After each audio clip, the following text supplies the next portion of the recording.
Madame la maire de Paris, Mesdames et Messieurs les élus, Monsieur le gouverneur militaire de Paris général, Monsieur le préfet, secrétaire général pour l'administration de la préfecture de police, Monsieur le directeur de la mémoire, de la culture et des archives, Madame la directrice générale de l'Office national des combattants et des victimes de guerre, Mesdames et Messieurs les officiers généraux, officiers, sous-officiers, militaires du rang et personnels civils des armées, Mesdames et Messieurs les présidents et représentants des associations du monde combattant et de la mémoire, Mesdames et Messieurs les porte-drapeaux, Mesdames, Messieurs, parmi les journées nationales qui entretiennent la mémoire des conflits contemporains, le 19 mars tient une place singulière, comme le 11 novembre, comme le 8 mai. Le 19 mars aurait dû marquer l'arrêt des hostilités. Pour les centaines de milliers d'appelés et d'engagés qui s'étaient succédés sur les rives du sud de la Méditerranée, dans les montagnes de Kabylie, dans les gorges des Oued, pour ceux qui s'y trouvaient encore, le 19 mars fut d'abord un soulagement, l'espoir que les balles cesseraient de siffler. Ils formaient la troisième génération du feu. Leur aïeux, sous les drapeaux, s'étaient battus en 14 comme en 40, répondant à l'appel de la nation comme on leur demanda à leur tour de le faire, dans une société que la nature et le sens de cette guerre divisaient en profondeur. Nous nous rappelons de ces jeunes gens, appelés du contingent, qui laissèrent derrière eux une épouse, un frère, une mère ou une famille. Ils avaient l'âge de commencer à travailler, d'obtenir un diplôme universitaire, de prendre un logement. Ils voulaient vivre la jeunesse qu'ils s'étaient imaginée. Mais ils n'en ont pas eu le temps. Et c'est ainsi que dans l'espérance collective d'une société promise au progrès étourdissant des 30 glorieuses, des destins individuels étaient suspendus. Les voilà donc engagés à 20 ans, parfois plus, pour ceux qui avaient joué le sursis. Le train pour Marseille, puis aux sorties de la cabine, la chaleur et le soleil, plus insistants qu'en métropole, la découverte du fort de Santa Cruz d'Oran ou de la Blanche d'Alger. De là, le début d'un voyage jusqu'à leur caserne, aux quatre coins de l'Algérie, dans les régions dont ils avaient appris le nom à l'école et dont ils ne pensaient jamais flouer le sol. Puis, pendant 12, 18 mois, ou davantage, ils prennent et ils apprennent la vie d'un soldat au front, faite de camaraderie, de patrouille, de discussions sur l'avenir, de combats et de fréquentation de la mort, invisible et pourtant si présente dans l'esprit de chacun. Car elle frappait indistinctement ses victimes, civiles et militaires. Et nous n'en oublions aucune aujourd'hui, comme nous n'oublions pas que ceux du contingent ont payé un lourd tribut à ce conflit. Il y a ceux qui sont morts au combat et dont les corps ont été rapatriés dans l'ombre pour ne pas inquiéter l'opinion publique, dans des conditions trop souvent indignes et des dangers auxquels ils avaient été exposés, des sacrifices qu'ils avaient consentis, et puis ceux qui disparurent comme engloutis par les montagnes ensevelies par le désert. Alors, après le retour, après les sacrifices, après la mort des copains, les blessures reçues ou la mort infligée, vint pour ceux de 54 et de 62, un nouveau combat, celui de la reconnaissance. Ce qui aujourd'hui est une évidence, qu'ils avaient des droits sur nous, ne l'était pas à l'époque. Ce n'est que 12 ans plus tard qu'ils obtinrent le statut d'anciens combattants. C'est aussi cela la singularité du 19 mars. Cette journée ne s'est pas imposée. Elle a été conquise par ceux qui voulaient qu'une date vienne fixer l'hommage de la nation, susciter le recueillement, honorer leurs morts et leurs victimes. Notre pays a mis 50 ans à le leur accorder. Cette journée est celle d'une génération tout entière, de ces 26 000 morts qui ont donné leur vie pour la France et de ces 1 750 000 appelés et engagés qui ont donné un morceau de leur jeunesse à la nation.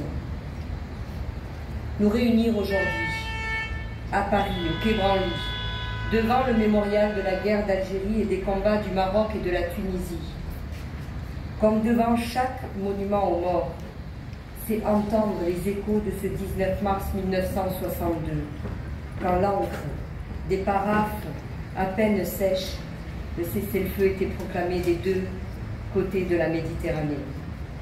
Les accords d'Évian devaient mettre fin à des opérations dont la violence et l'âpreté désignaient une réalité incontestable, la guerre, qui ne fut reconnue comme telle que plusieurs décennies plus tard. Nous réunir aujourd'hui, c'est aussi faire écho aux inquiétudes, à l'angoisse ou à l'amertume de ceux qui comprenaient qu'un cessez-le-feu ouvre toujours une transition, que celle-ci prendrait fin, en même temps que la vie comme ils l'avaient connue jusqu'alors. C'est l'écho de celles et de ceux qui, en devant quitter la terre qui les avait vus naître, ont laissé derrière eux les paysages de leur enfance, les places où ils s'étaient rassemblés, les voisins qu'ils avaient connus, ceux qu'ils avaient cru pouvoir construire, une vie en somme, et parfois la vie tout court, car dans ce cessez-le-feu, intermittent et fragile, la mort rôdait encore pour les militaires comme pour les civils. C'est l'écho des cris des harkis que les représailles allaient lacérer, ou pour ceux qui réussissent à rejoindre la métropole, qui allaient faire l'expérience cuisante de l'injustice et de l'oubli.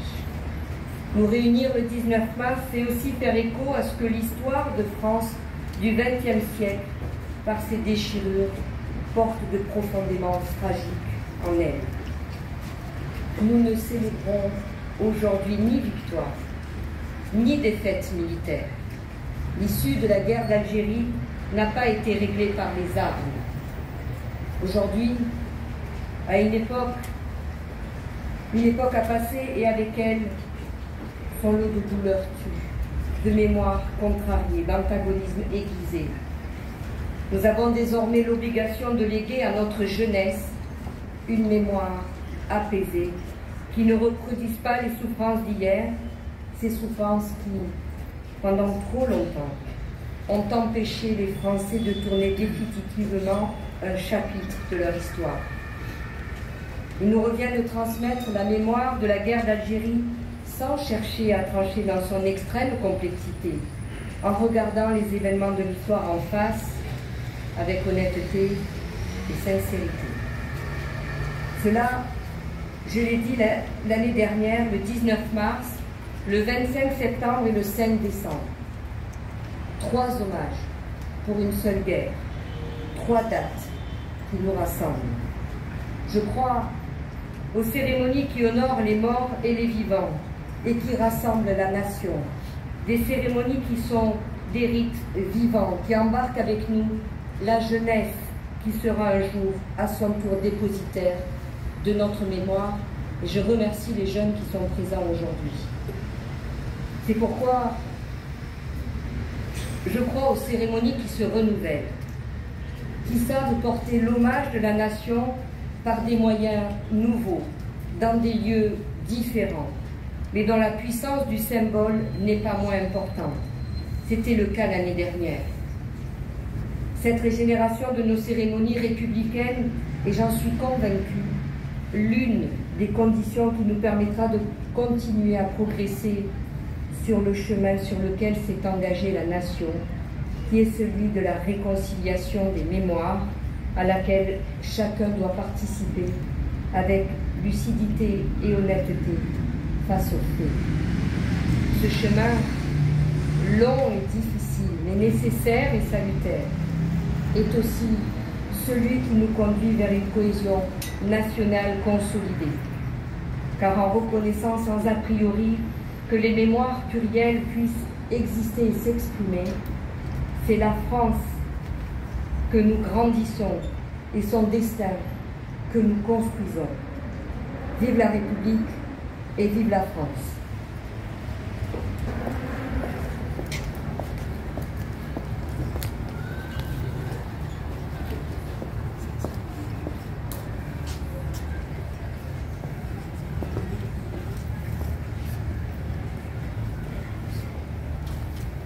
Détachement d'honneur.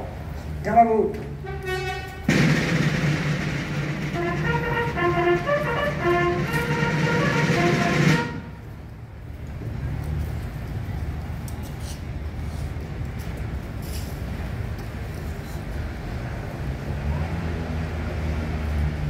Présentez. Ah.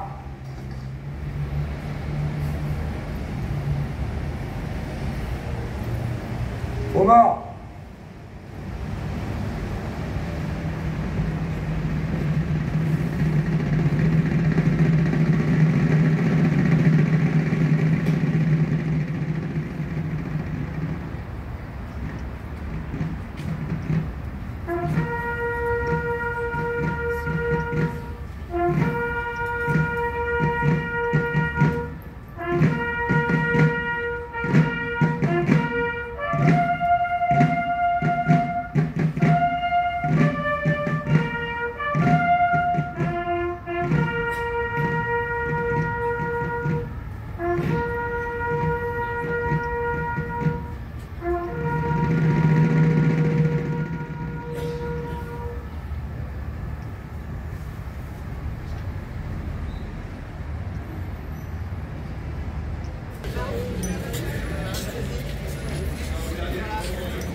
Regardez-moi. C'est très gentil. Parfait.